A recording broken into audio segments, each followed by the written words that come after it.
Good day, my friends. Today is day number 40, boot camp day number 40. So we are cooking. We are in the home stretch of 42 days straight. So today, the focus of the talks are going to be keeping the main thing the main thing. It's very important that in keeping the main thing, we individualize our program. We individual our needs based upon our individual needs.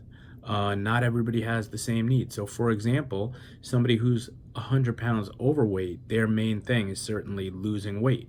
For somebody who's completely sedentary, their main thing is going to be getting moving, or as Mark Mangus says, moving it or losing it. And for the person who is losing 10 pounds per month, and not only can't they keep weight on, but they're losing, and it seems to be no end in sight, then their main thing is stopping the slide and putting weight back on. That's what we're going to talk about. So day 40 in the home stretch. Have a great day. Yes, we can.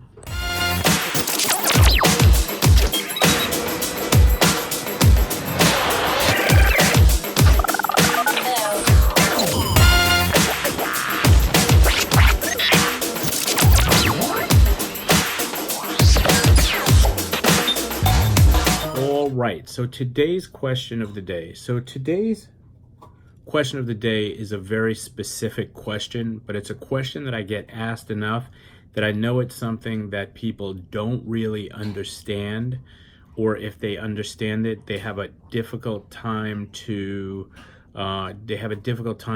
getting to do the things that they need to be doing. Today's question goes like this. I need some help when it comes to diet. I am having a terrible time keeping from not losing any more weight. My normal used to be about 128, then a few years ago, 121, now 110. I do not really get hungry often, and I must watch sugar and carbs or breathing is affected. I make instant breakfast with a protein powder and a teaspoon of olive oil in the morning and some fruit. During the day, I may have a couple of scrambled eggs with cheese and a slice of wheat toast with butter, real, or an avocado tomato sandwich with mayo, real type on toast. Sometimes a little angel hair pasta with cheese and butter. I also throw in some crushed pecans. I have dentures and cannot chew, must even be careful with lettuce or I choke easily. Occasionally I indulge on Kentucky Fried Chicken, not often. Make soup with low sodium broth and veggies. I just do not like meat except for an occasional Jimmy Dean sausage with an egg. Just maintaining is very difficult. I love vanilla bean ice cream, but too much sugar again bothers my breathing. Is there any way to gain weight on eggs and cheese?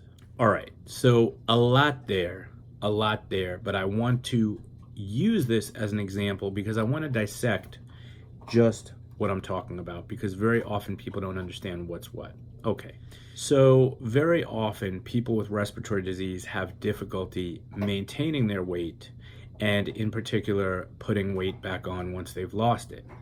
So weight can be made up of multiple different things. Okay, it can be made up of fat, it can be made up of muscle, and certainly we don't want to lose muscle. Okay, because that's what's gonna affect us and affect our ability to do all different activities. Now, it's true, as we say over and over again, people with respiratory disease have a hard time with carbohydrates because the number one, byproduct of carbohydrate metabolism is carbon dioxide, which is going to make it more difficult for you to breathe. People also don't have a big appetite, and people also get full quickly. And part of the reason for that is that their lungs could be hyperinflated, their diaphragm could be pushed up, etc.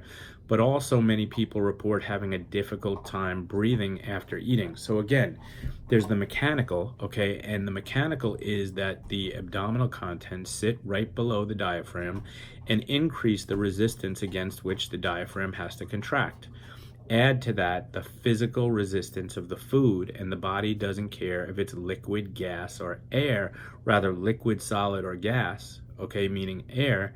it's going to increase the intra-abdominal pressure, and increasing the intra-abdominal pressure is going to increase the resistance against the diaphragm, which is going to increase the resistance against which the lungs have to expand. So cutting carbs is a definite, okay? So then you go on to say you have a slice of wheat toast, carb. Okay, so a slice of wheat toast is better than a slice of white toast, but it's still a carb. Angel hair pasta, carb, okay? Crushed pecans, perfect. Kentucky Fried Chicken, full of carbs mainly because of the breading. All right, you love vanilla bean ice cream, too much sugar. Okay. You say that you have an instant breakfast with a protein powder and a teaspoon of olive oil. So here's a couple of things. So I recommend for people who are having difficulty keeping weight on, or people who are trying to gain weight, is to really load up on the fats. Load up on the fats and load up on the healthy fats. That's not to say have a bacon double cheeseburger. No, okay? It's to say the avocado is a perfect food because it's high in fat, high in nutrients, high in healthy fats, so it's cardioprotective. The ideal food, in my opinion, is olive oil, okay? Cardioprotective to the max, okay? And the beauty of olive oil is it can go anywhere pretty much undetected if you don't want it to. So you say you have an instant breakfast drink. I'd love to know more about what's in that, okay? Because a lot of these instant breakfasts or protein powders or this and that, even though they're protein powders or supposed to be healthy for us or ensure or boost or this or that or the other thing, they're high in sugar and high in carbs. So if you can cut down on the sugar and carbs, bump the protein by going with 100% protein powder, okay, or a zero carb protein powder, and just adding more of it. And then you say you add a teaspoon of olive oil. So the reason why fats are also so much more beneficial than protein or carbs for weight gain is because fat contains 9 calories per gram, and protein and carb each contain 4 calories per gram, which is also why fat is not the ideal choice when you're trying to lose weight, right? When you're trying to lose weight. But here's the thing, if you're making a protein shake, okay, I'm not talking about adding a teaspoon of olive oil. I'm talking about adding 4 tablespoons of olive oil, okay? 4 tablespoons of olive oil. Again, relatively undetected, cardioprotective, super high healthy fat, and therefore super high in calories. So number one, bump up your olive oil. And if I were you, I would be dipping olive oil in any, my olive oil would never even get back in the cupboard because I would be putting it on every single thing that you have, okay? So let's start with 4 tablespoons of olive oil in the morning, okay? And some fruit. Fruit is okay. Watch the glycemic index, watch the amount of sugar. You may have a couple of scrambled eggs, okay? So here, scrambled eggs, what are you cooking them in? Fry them in olive oil. Fry them in olive oil, or scramble them in olive oil. Load it up, okay? A cheese slice, no problem. Wheat toast, okay? If you're gonna have 1 slice of wheat toast, it's better than white toast, but it is a carb, okay? Avocado tomato sandwich with mayo, okay? That's another beautiful place for olive oil. Dip your bread in the olive oil. I would try to eliminate the angel hair pasta, okay? If you're going to eat it, again, olive oil.